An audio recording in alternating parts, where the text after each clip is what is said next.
Salut, j'espère que tu vas bien.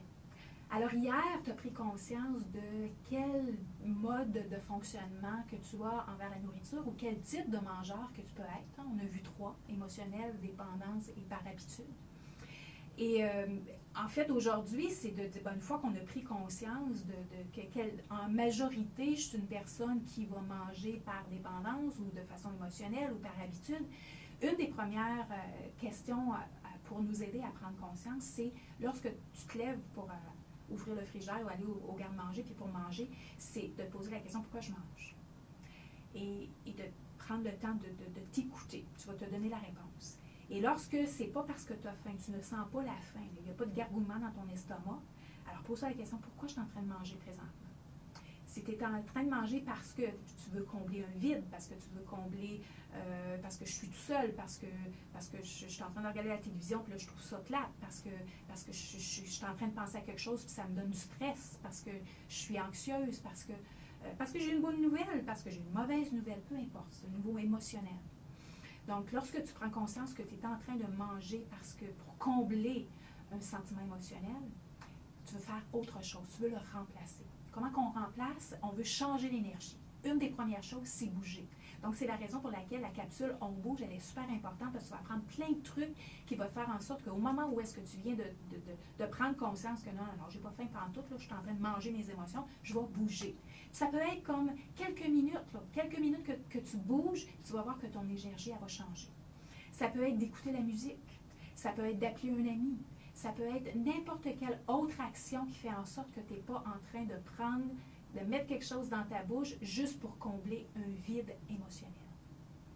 Si c'est au niveau de la dépendance, qu'est-ce qui est super important? Donc, supposons que tu aimes un aliment en particulier ou est-ce que tu n'es pas capable de t'arrêter de manger cet aliment-là.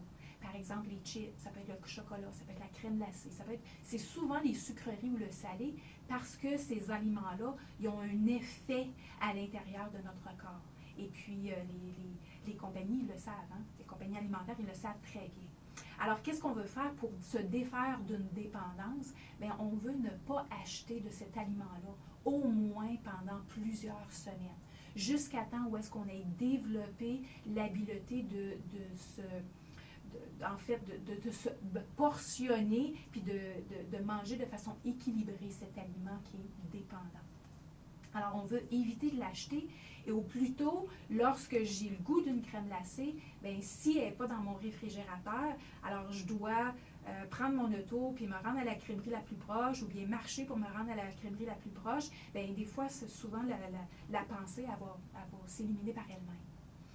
Si c'est la dépendance reliée parce que vous avez développé l'habitude de vous rendre au Tim Hortons, par exemple, pour prendre un cappuccino glacé ou peu importe, au Starbucks ou n'importe quel autre endroit, bien, vous voulez changer votre route.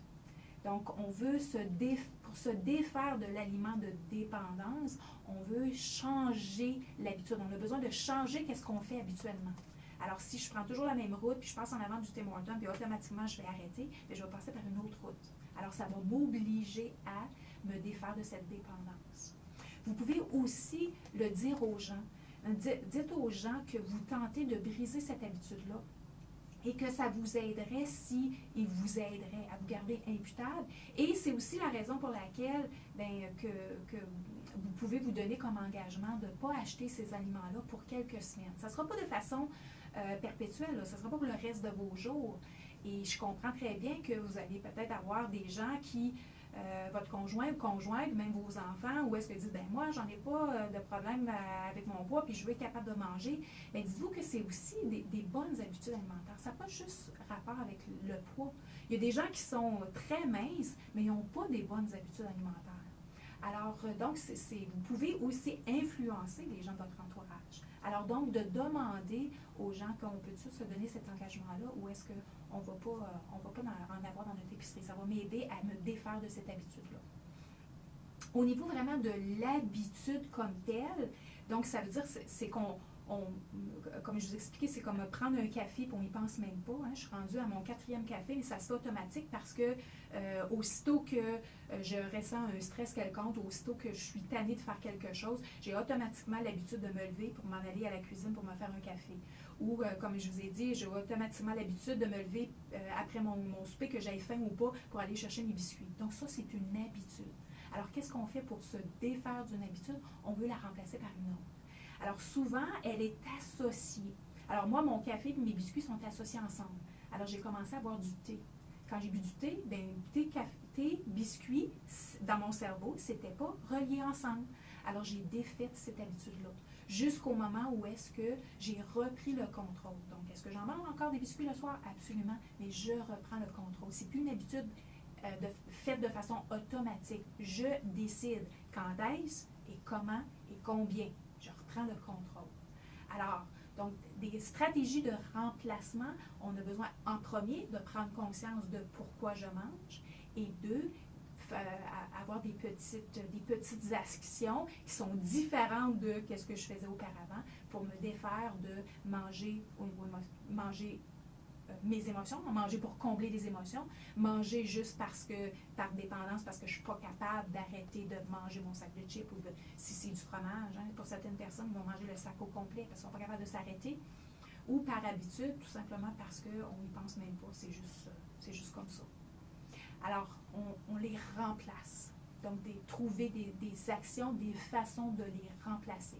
Et je vous répète encore, vous allez me dire, bien, ça prend de l'effort, c'est dur, ça se fait pas toute seule. Oui, c'est vrai. Par contre, vous en prenez conscience, vous faites une action de remplacement. Prenez conscience, action de remplacement. Prenez conscience, action de remplacement.